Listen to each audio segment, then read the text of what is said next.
Kita alhamdulillah kedatangan Bapak narasumber, Bapak Dr. Tejo Katon, yang pada kesempatan ini akan memberikan kita informasi dan juga wawasan baru mengenai tentang konseling kesehatan berbasis Islami, di mana pada subtema ini kita mengambil tema makanan halal thayyibah membentuk jiwa yang sehat.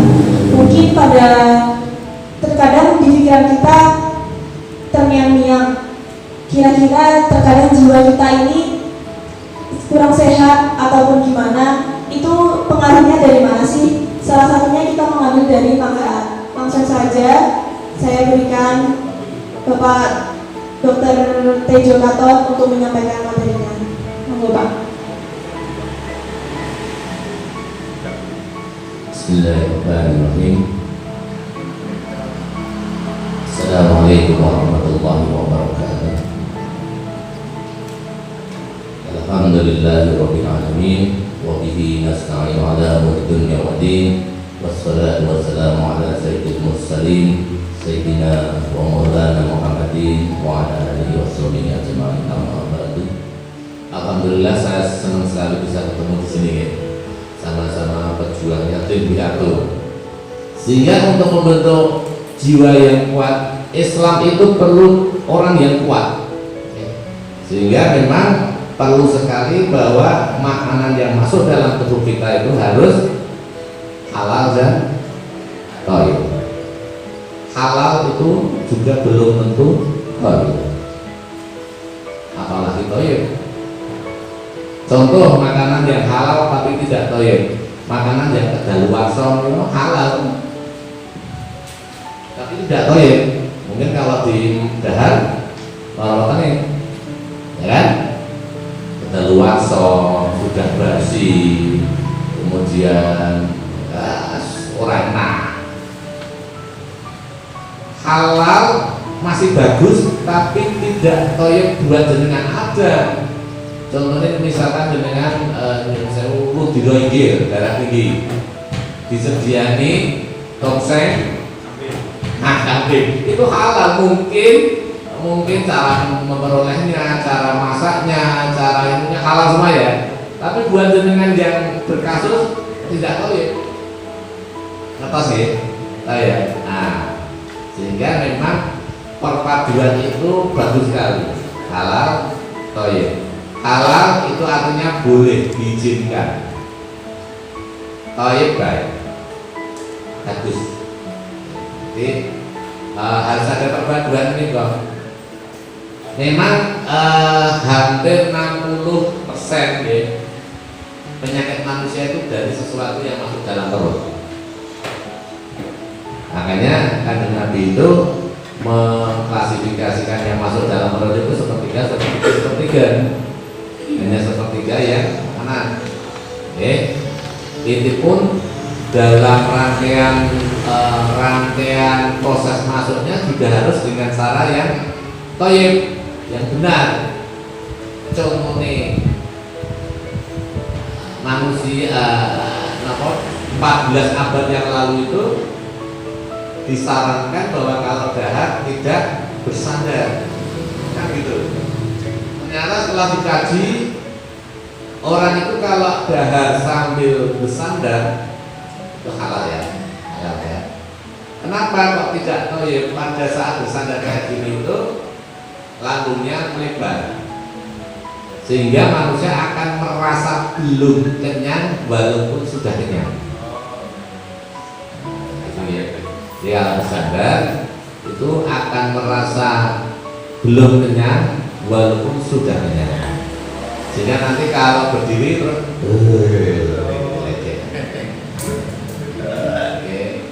dengan cara-cara begitu. Seperti 14 abad yang lalu Kanjeng Nabi memberikan kita ilmu bahwa jika jenengan itu habis dahar, satu, dahar itu pakai tangan kanan, pakai tangan kanan. Kedua, setelah dahar jilat ya. Kenapa itu? Kenapa? harus pakai tangan kanan. Ini masalah berat loh ya, makan, oke, makan pakai tangan kanan, terus dijilat. Dalam artian, nun sewu, ibu bapak juga jangan berpikir secara dangkal bahwa terus dijilat itu gitu, pastikan dulu tangannya gitu bersih gitu, buatan barang dukung nopo-nopo reget berituan kalau disilat ya buatan itu tidak tahu ya gitu. Oke, habis makan makanan yang halal, agar nanti makanan halal itu bisa membentuk jiwa yang sehat. Oke, apa tuh definisi sehat itu? Sehat adalah tidak sakit. Apakah sehat? Apakah definisi sehat? Sehat menikah tidak sakit dan produktif. Anak tidak sakit terus jeruk kamar, gimana sehat? Mungkin tidak sehat jiwanya. Sehat itu lahir batin, oke, produktif dia kemana saja, itu sehat. Nah, kembali ke laptop. Habis dahar pakai tangan kanan, oke nggih, tangan kanan ya, oke, tangan kanan, terus dijilat. Ternyata setelah 14 abad yang lalu itu Kanjeng Nabi terus mendengungkan seperti itu, ternyata ada maknanya, Satu, kenapa tangan kanan? Karena tangan kanan ini, di tangan kanan itu ada enzimnya. Tangan kiri boleh. Tangan kanan ada enzim.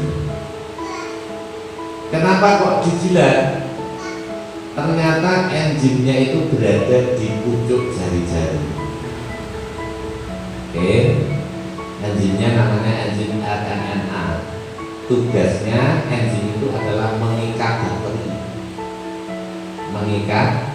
bakteri. Sehingga kalau ibu bapak niku pakai jilat yang dimungkinkan ada bakteri yang masuk pada makanan yang halal tadi, ini kita pokoknya sepakat makanannya halal gitu ya. Pokoknya kalau kita nggak tahu kan halal ya, kan gitu loh.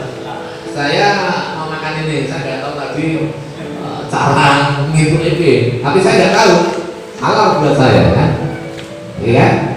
Nah, sing itu masalah ya sing mengade bisa lele nyolong, gitu kan. Nah, jika makanan yang halal tadi itu masuk dan disertai dengan bakteri, nah setelah kita jilat, insya Allah dimungkinkan dia akan terikat oleh enzim yang ada di tangan. Enzim tadi tugasnya apa? Mengikat bakteri. Nah, keluarlah kuman-kuman itu bersama dengan tarikan jari kita. Oke, sampai sini atas. Makanya sekarang itu kan lagi musim hajatan, ya, ibu bapak juga pakai masker, ya kan? Kalau nanti di sana diminta umur dahar standing partai, enzim itu kan tidak ada di sendok, ya, nggak ada. Makanya dengan setelah dahar terus mojok di ruangan terus jilat. Ini ngojo suwe-suwe, enggak, boleh ini ngomong ngojo apa, menjilat-jilat malah bahaya gimana? Separuhnya saja, merasa tumpah malah bahaya. Itu kita dapat sehatnya, karena insya Allah kalau ada bakteri itu kita pandai, kita dapat sunnahnya. Ternyata sesuatu yang disampaikan Kanjeng Nabi itu semua ada maknanya buat kita semua. Kenapa kok kita harus bersadar? Oh, supaya kita tidak boleh bersadar. Ternyata supaya lambung kita tidak melebar, sehingga kita akan peka dengan rasa kenyang kita. Kenapa kok kita pakai tangan kanan? Oh, ternyata ada enzimnya. Kenapa kok kita jilat? Oh, ternyata seperti itu. Dan kenapa kok tidak boleh berdiri? Dahar itu tidak boleh berdiri. Halal, makanya halal, tapi tidak toyib. Tidak, kemungkinan membentuk tubuh sehatnya sulit. Karena pada saat orang berdiri itu makanan itu langsung masuk dalam tubuh, terjun langsung, dia bisa membuat luka, sehingga bisa membuatkan orang gastritis. Hanya satu yang bisa dilakukan sambil berdiri, dan Kanjeng Nabi juga pernah melakukan, itu minum air zam-zam. Kenapa air zam-zam itu bisa diminum sambil berdiri? Karena pada air zam-zam itu ada kandungan zat mineralnya yang dia tidak menyebabkan katup pencernaan itu menutup.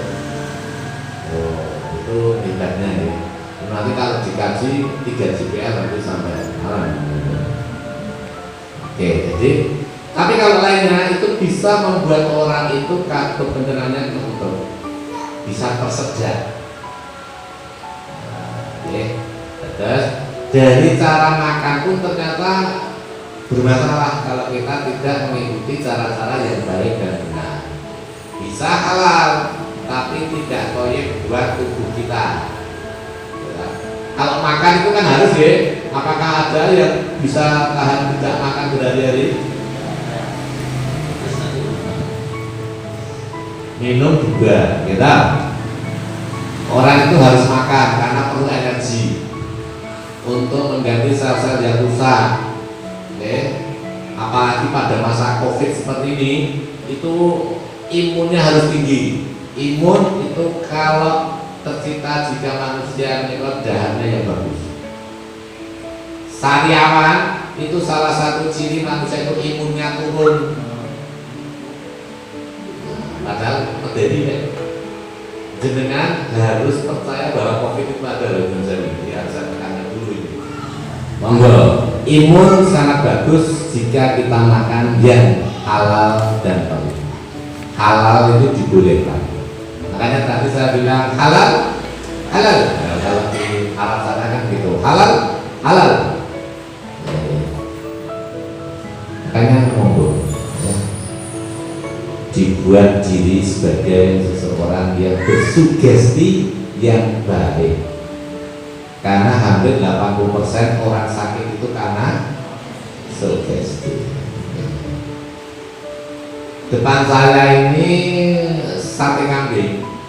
Tapi kalau saya bilang, aduh aku yang makan ini bro, darah itu belum makan loh saya. Itu halal ya, halal, oke? Itu halal. Tapi karena saya sudah bersugesti diri saya bahwa itu tidak toib buat saya, oke? Dia menjadi tidak toib buat saya. Saya belum makan, tensi saya sudah tinggi. Pak Agus misalkan punya sugesti kalau naik bis itu mabuk, lagi si film enggak sih sukunya omong tentang mual nih sugesti. Banyak pasien saya itu baru lihat genteng saya udah sembuh, baru lihat gentengnya dokter bisa terus mari akhirnya tekan yang cerita ngobrol karena sugesti ya. Yang tadi dapur budi itu kenapa kok beliau-beliaunya itu semangat ke sini? Karena tersugesti nanti bisa ngambil ini. Coba sekali aja atau sekali 2 kali mereka itu kesini, di sini kosong. Makanya makhluk pasti tidak ada. Itu namanya sugesti. Makanya orang itu harus mempunyai sugesti yang tinggi. Saya sehat, saya kuat. Itu milo yang saya buat. Kalau ibu bapak itu kok mengejar maling, itu bahaya. Maling itu bahaya. Satu, dia punya sugesti bisa kabur. Ya. Ya, sehingga dengan sugestinya itu dia mempunyai kekuatan yang tinggi sampai melompat pagar aja bisa. Contohnya misalnya, jenengan dikejar-kejar anjing, karena saking takutnya yang biasanya melompat pages mau ngerasa kok iso karena sugesti. Oke. Nah, bila tadi saya kenapa ini saya sampaikan, saya tadi sempat menyimak ceritanya Bu Isi tadi. Dia punya sugesti bisa mengelola 1000 seperti itu. Coba beberapa hari aja Bu Isi itu punya aku ke teman Raisa juga nanti. Kenapa? Itu sugesti. Contoh ya, menurut saya ini rada saru ini apa-apa. Pak Gus duduk di situ tuh mau terasa mau kencing. Oke ya, terasa mau kencing. Mungkin karena malu dengan saya, Pak Gus ngampet, mau ambil lainnya itu ada ngampet ireng. Tapi kalau Pak Gus itu di toilet, saya yakin tidak bisa ngampet. Karena sini sudah tersugesti. Saya kalau di toilet kencing. Makanya kalau nanti Bapak itu mau dahar, buatlah sugesti bahwa makanan ini baik toyib buat saya. Kalau ibu Bapak saja sudah nggak percaya diri, kok dinaem di dahar, ya sama aja. Wes ra percaya kok. Dan percaya. Oke, kalau masalah halal itu kan tanda kutip kita nggak tahu ya. Oke, halal kan dibolehkan. Tapi untuk masalah toyibnya ini harus dari kita juga. Banyak orang itu yang tanda kutip nyonsewu lu diroy, tapi karena beliaunya itu punya insting diri saya nggak apa-apa makan ini, nggak apa-apa. Karena apa? Dia sudah mendidik, mengedukasi diri supaya tidak apa-apa. Walaupun kalau sudah diteksi pun yo ragu-ragu nek boten nekat. Kita itu namanya nekat, berarti tidak toyib lagi. Oke, jadi halal ini toyib seperti ini. Terus seperti makanan itu halal, tapi karena kita itu punya diabetes, ada yang punya diabetes, penting ada di sebelah. Nah, makanan itu toyib halal, tapi misalkan yang disajikan itu dawet, mesti lebih yang manis-manis, jadi tidak toyib. Kalau diterjang, ya berarti nekat. Halal makanannya, insya Allah halal. Tapi karena jenengan itu tidak menggubris yang arti keduanya toyibnya, sehingga tidak toyib buat jenengan. Oke, meletus akhirnya kena juga jenengan. Anak ketika 9 manusia itu akan mendapatkan apa yang dia usahakan. Dan orang coba yang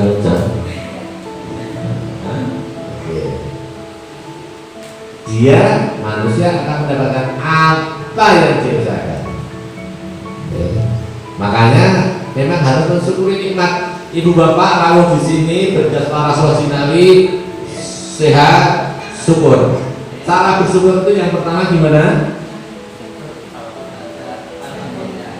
Mengucap alhamdulillah. Diyakini bahwa nikmat itu dari Allah Subhanahu wa Ta'ala. Yakin dulu. Yakin tadi apa? Sugesti gitu. Ada sampai piye kita bulan balik dia. Ya wis kalau ngajar kae. Yakin dulu, sugesti dulu jadinya. Saya sugesti bahwa pagi hari ini saya bisa melek gitu. Saya bisa melek. Oh ini dari Allah Subhanahu. Syukur. Kemudian yang kedua, cara mensyukuri nikmat tadi lo yang maca Quran tadi lo, orang yang maca kok lo di anu lo, diresapi lo. Yang kedua, syukur itu dinyatakan. Oke, buat Tuhan yang terakhir apa? Ayo, ayo. Nah, maka syukur itu kamu nyatakan. menyatakan.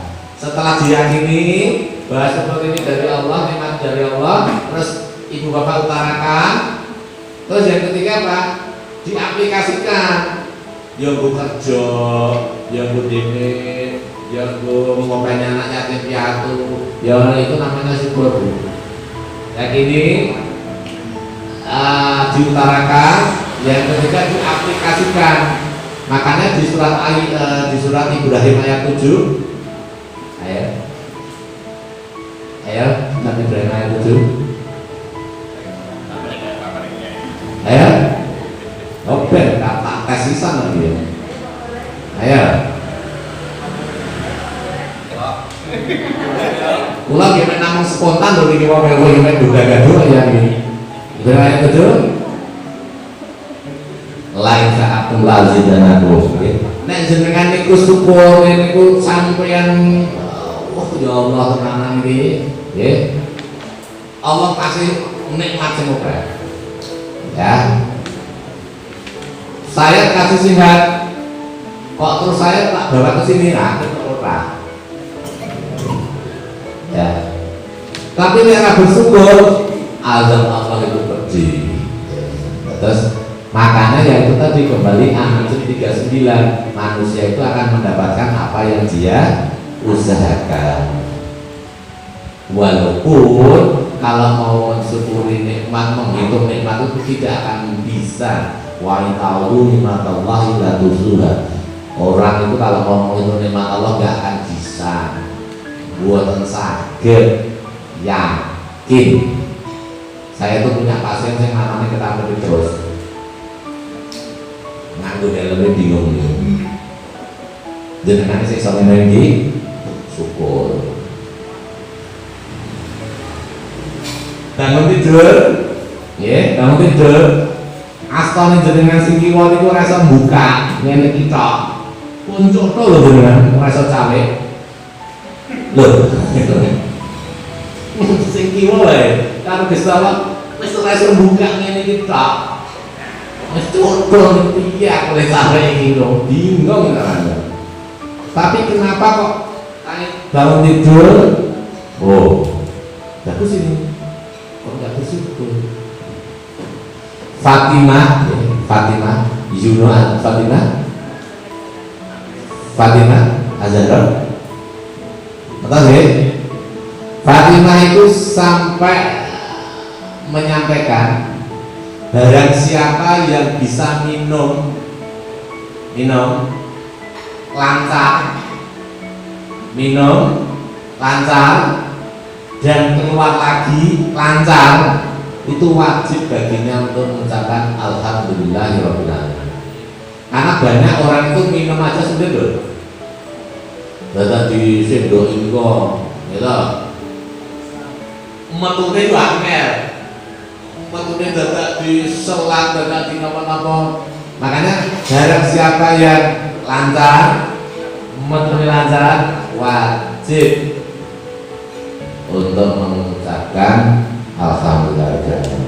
Inilah memang kenapa adik-adik tadi itu gawe judul makanan halal dan thayyib. Karena sesuatu yang tidak halal, tidak halal. Sesuatu yang tidak halal dengan catatan kita sudah tahu bahwa itu tidak halal. Kita tetap terjang, kita makan. Berarti apa? Kembali lagi ke An-Najm 39.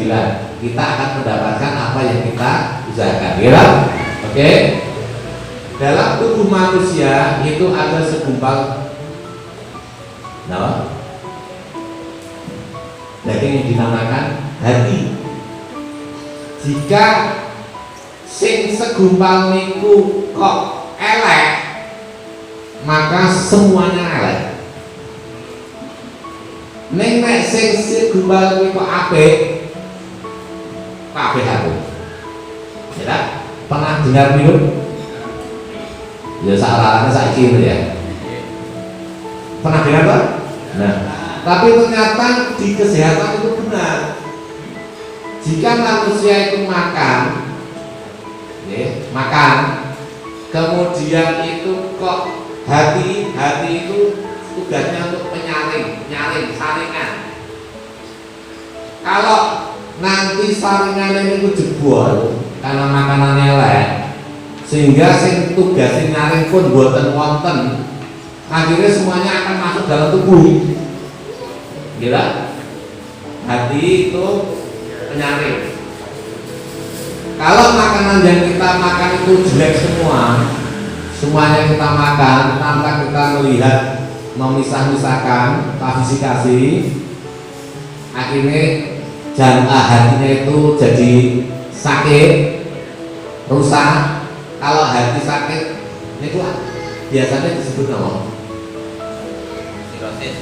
Nah, satu ini sirosis, hepatitis, gitu? Malah herpes. Nah, hepatitis ya. Niku nek pun rusak, niku awake dados kuning. Yang saya nggih, makanya kalau ada sederek kita yang paningan kuning, terus kulitnya kekuning-kuningan, itu berarti hatinya sudah agak sakit, sudah herol. Makanya memang kalau kuning itu sudah seperti rambu-rambu, ada traffic light nih loh. Nah, traffic light itu kuning, itu tandanya banter. Nah, tanda jenengan kuningnya yang kasih banter. Gitu. Buatan naik kuning itu hati-hati. Oke. Nah, makanya walaupun yang kita dahar itu halal, thayyib, tapi kok sudah memberikan simptom tanda pada kita kuning, itu berarti ada sesuatu yang harus kita waspadai. Bisa menangkap kata-kata saya ini? Halal, insya Allah thayyib, tapi dia memberikan warna kuning. Contoh nih, nggak apa-apa ya, nggak apa-apa toh? Gulai itu mesti kuai kuning dong. Halal ya, insya Allah halal, insya Allah thayyib ya. Tapi karena dia itu kuning, jenengan harus hati-hati. Mungkin jenengan punya kolesterol tinggi, ya kan? Mungkin jenengan punya ini dan sebagainya, makanya harus hati-hati. Oh, kuning loh, iya. Untung ini kuning. Aku masker. Mata kuning berarti hebat. Kencing kok kuning, berarti dehidrasi, kurang mundur jenengan kalau pipis asal bukan terus kanan minum oren ini beda ya. Misalkan jenengan biasa saja gini terus kencing kok kuning, loh saya pipisnya kuning, itu berarti saya kurang minum. Kuku kok kuning, itu berarti jenengan kolesterol tinggi. Rasa dicek larang kasih. Oh iya, ini harapan lo dewi rata ada nih. Kolesterol tinggi. Oke. Nah, makanya itu halal, thayyib. Tapi karena kita salah mensikapi, misalkan dahannya dengan bersandar, dahannya dengan berdiri, dahannya ngabuk, tergesa-gesa, terus sama Allah sudah dikasih rambu-rambu tetap bisa diterjang. Padahal simbah-simbah dulu itu orangnya sudah pinter loh. Ibu bapak atas fungsinya kubis sudah.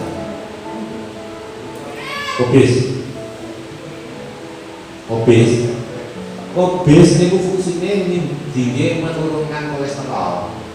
Makanya nek simbah nika nek dodol gule mesti sayure kubis, rama gule kok sayure kangkung iki rama. Gule sayure godhong telo iki rama. Oke. Sate kambing mesti duae timun. Yang siji munggah ketensi, siji kedul ketensi. Ora ono sate kambing duren ora. Jambu nah. Pinter sudah dulu itu.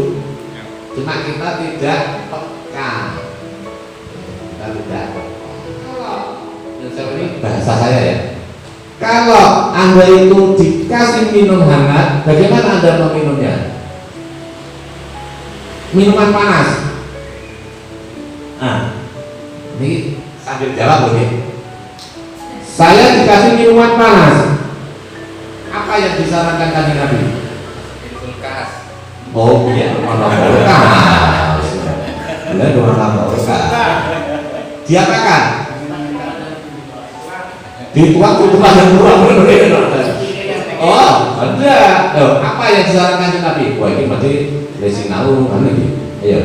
Iya. Hah? Gimana? Saya dikasih minum panas. Iya. Biar ya. Ini membahas halal atau ibadah ini. Halal, jelas halal. Tapi karena panas mengah-mengah, tidak toyib buat saya. Apa salahnya Kanjeng Nabi? Salah. Kanjeng Nabi tidak menyarankan makanan panas itu ditiup, minuman panas itu ditiup. Dengan cara apa? Dikipasi. Makanya dilihat ada hadis Nabi-nya itu. Ya, kenapa kok dikipasi? Ternyata ini minuman ya, oke ya, oke ya, ini kan minuman, oke ya. Ini kan air. Air itu rumus kimianya apa? H2O. H2O. Oke? Tapi kalau saya tiup gitu, saya tiup ya, tak damu yang keluar dari mulut saya apa? Karbon dioksida, CO2. H2O tambah CO2 itu H2CO3. Ini aku sih belum ngecek nih kok. Karbon ilmu nih loh, itu akan menyebabkan manusia itu Alzheimer, dados lupa. Sampai lanjut akan menyebabkan sakit jantung. Gara-gara mendamu ikan panas. Bakso panas. Nah, semuanya. Tapi kalau kita kipasi, ini H2O ya. Oh, ini ilmiah loh. Murah atau dia katakan tadi. Ini H2O. Kemudian saya kipasi. Yang ada di sini apa?